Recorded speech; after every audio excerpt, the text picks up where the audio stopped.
7:11 de la mañana, seguimos aquí en Gente al Día a través de la televisión pública.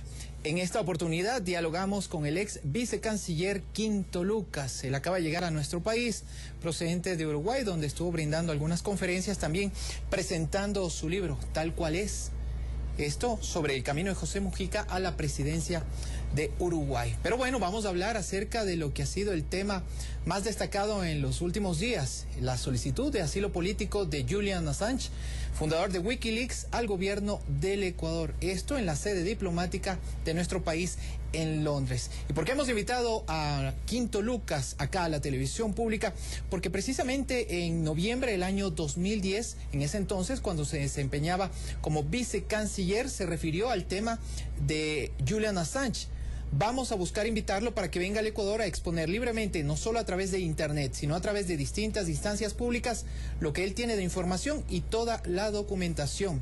Esto en torno a los Wikileaks y las revelaciones que hiciera en su momento Julian Assange. ¿Cuál es su lectura, Quinto, sobre este asunto, sobre lo que ha venido sucediendo en las últimas horas y la solicitud de asilo político? Bienvenido, buenos días. Buen día, Néstor, y buen día para los televidentes y las televidentes. Bueno, yo creo que ya en 2010 veíamos en lo que podía terminar el periplo de Julian Assange, que estaba siendo perseguido, claramente perseguido, por haber filtrado informaciones que no eran del gusto de que se filtrasen del gobierno de Estados Unidos.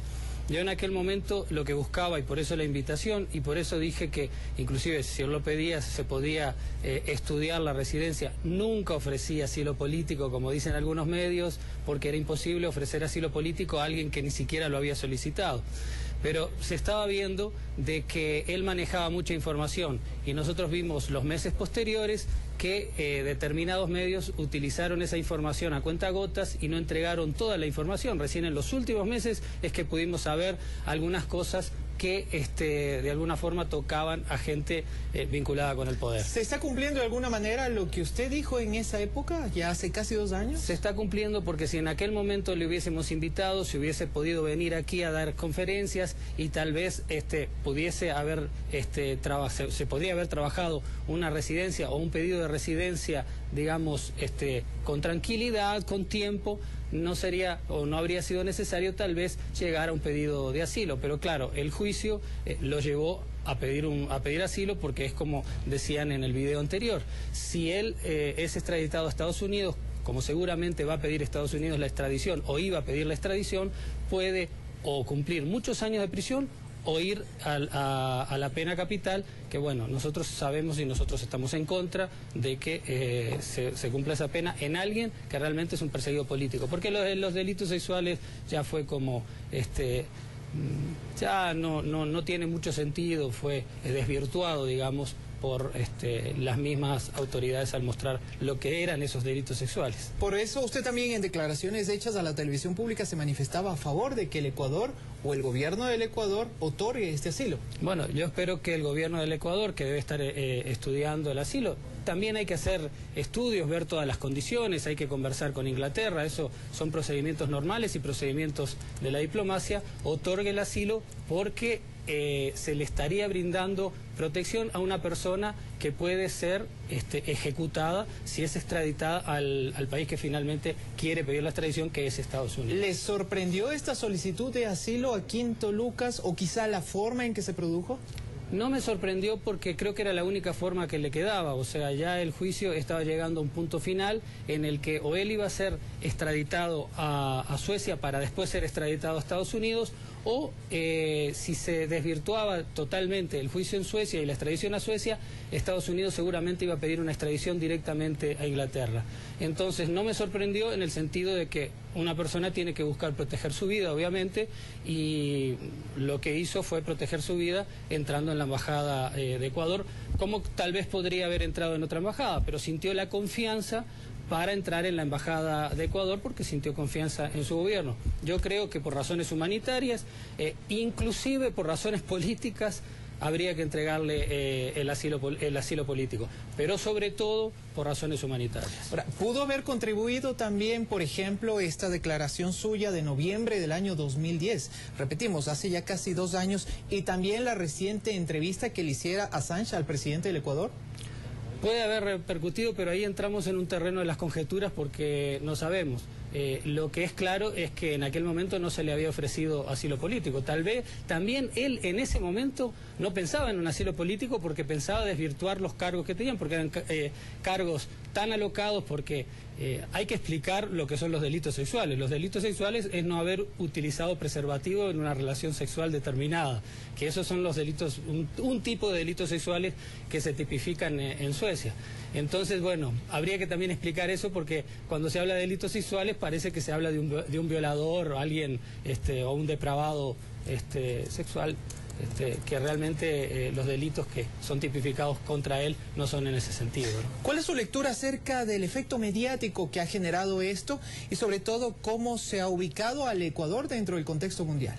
Bueno, yo creía en aquel momento que era importante que él viniese porque se le hubiese ubicado a Ecuador como pionero en buscar la información, no solo del Ecuador, sino buscar la información de todo lo que había ocurrido con los cables de las embajadas estadounidenses en América Latina. Era estratégico conocer esa información, pero se desvirtuó lo que dije, además se me atacó desde dentro y fuera del gobierno, inclusive algunos utilizando ese tema de los delitos sexuales que tampoco no estaban ni siquiera informados de lo que era. Se lo atacó incluso diciendo que fue desautorizado posteriormente por el presidente de la República. Por el propio presidente de la República, y también creo que algunas voces le habrán de alguna forma tratado de tocar al presidente de la República para que intente desautorizarme. Finalmente el presidente de la República no fue una desautorización, sino lo que dijo es que mis visiones eran de alguna forma personal o mi declaración era personal porque no lo habíamos realmente tratado y era verdad que no lo habíamos tratado. ¿Usted ve al fundador de Wikileaks,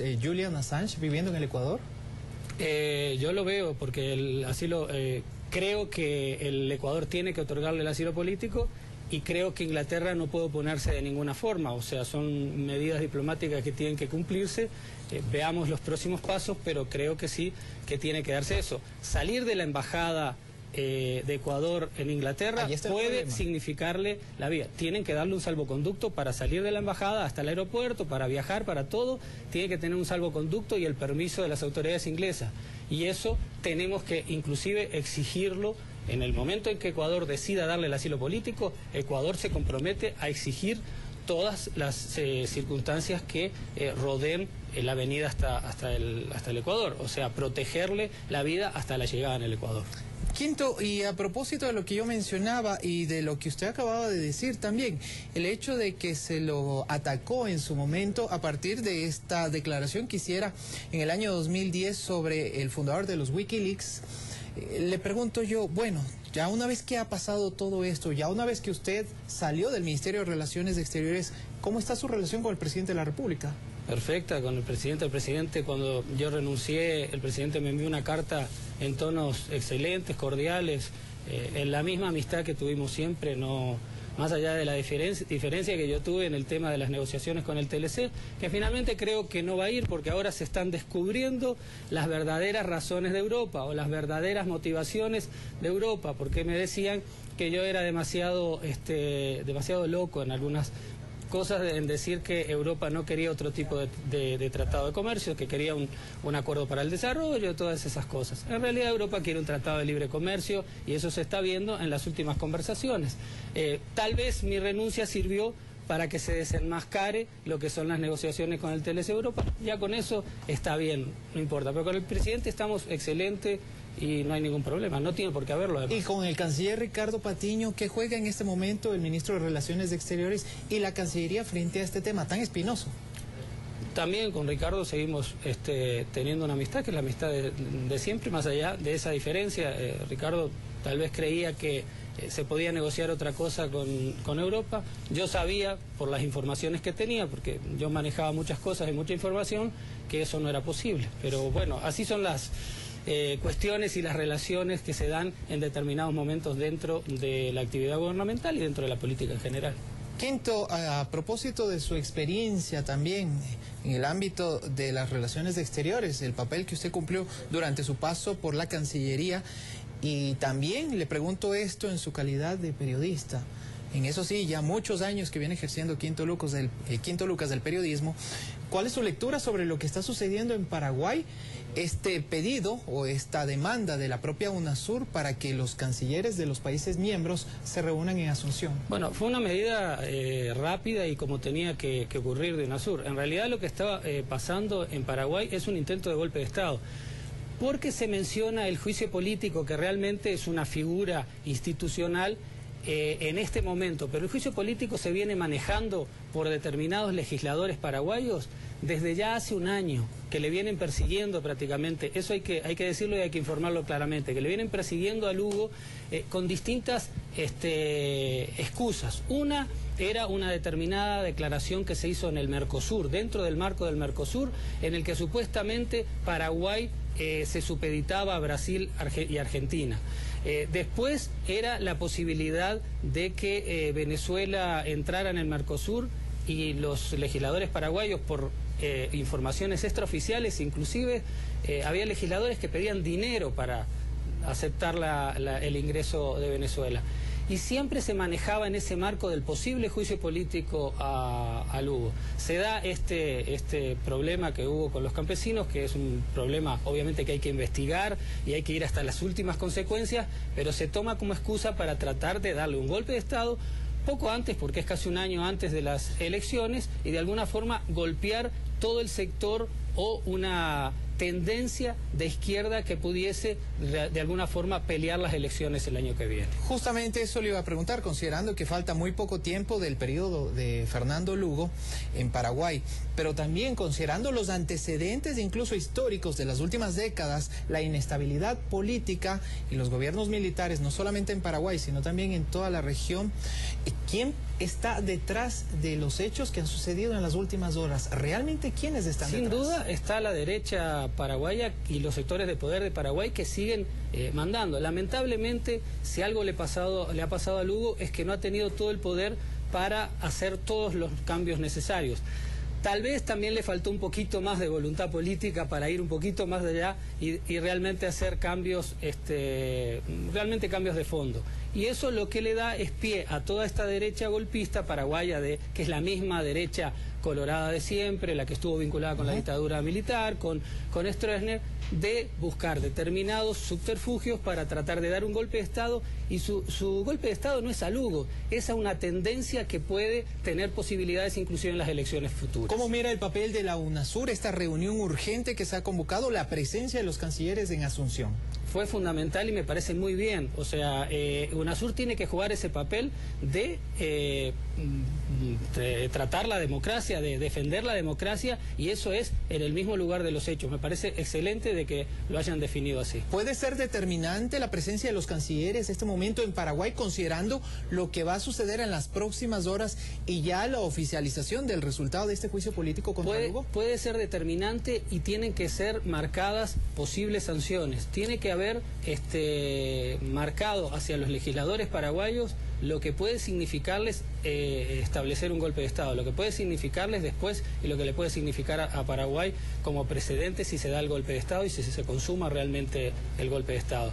Entonces creo que los cancilleres tienen que también ser duros, ir, marcar presencia, pero no solo marcar presencia, también marcar un precedente de que aquí se está protegiendo la democracia y se está protegiendo un sistema, porque ahora también hay una excusa de que se está defendiendo la institucionalidad desde la legislatura, y no es así. Lo que está ocurriendo en este momento, como ocurrió en otros momentos en otros países, algo desde muy la parecido legislatura, a lo que en un momento sucedió en el Ecuador incluso. Claro, es lo mismo. Entonces desde la legislatura se está intentando dar un golpe de Estado.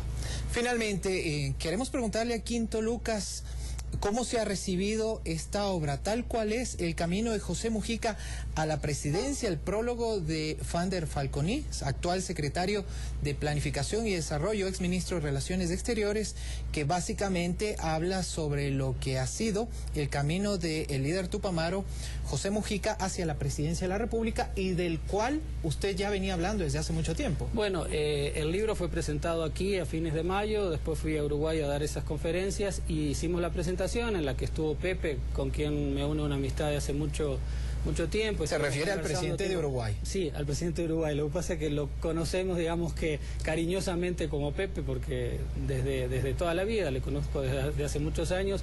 Y lo importante era un poco, en esas crónicas que están en ese libro, es un poco visualizar cómo se dan a veces las campañas electorales y cómo en determinadas campañas electorales ya se marca determinadas posibilidades en el futuro gobierno que se va a establecer. Eso es a grosso modo lo que trata el libro. Finalmente, Quinto, le pregunto yo, ¿a qué se está dedicando en la actualidad y cuáles son sus planes, considerando que usted hace pocos meses o hace pocas semanas salió del Ministerio de Relaciones Exteriores, viajó a Uruguay, ha estado involucrado en una serie de conferencias, yo lo decía en un principio en la presentación de este libro, pero bueno, ya ha vuelto al país hace pocas horas también, ¿a qué se está dedicando? Bueno, recién llegué ayer. Mi idea es volver al periodismo, como dije cuando salía de la Cancillería, aunque hay algunas hay ofertas en algunas actividades internacionales que, bueno, eso tendría que ver, pero mi idea es volver al periodismo. Quinto, muchísimas gracias. Gracias a ti y bueno, gracias a los televidentes y a las televidentes de siempre. Quinto Lucas, periodista, escritor, también ex viceministro de Relaciones Exteriores. En torno a lo que ha sido la situación y el pedido hecho por Julian Assange, también la situación, la crisis política que se está viviendo en Paraguay, pero también se ha referido a esta obra que recientemente lanzó, fue publicada y que ya se encuentra a disposición en el mercado ecuatoriano y por supuesto también en el mercado de Uruguay. Tenemos ya las 7 de la mañana con 27 minutos.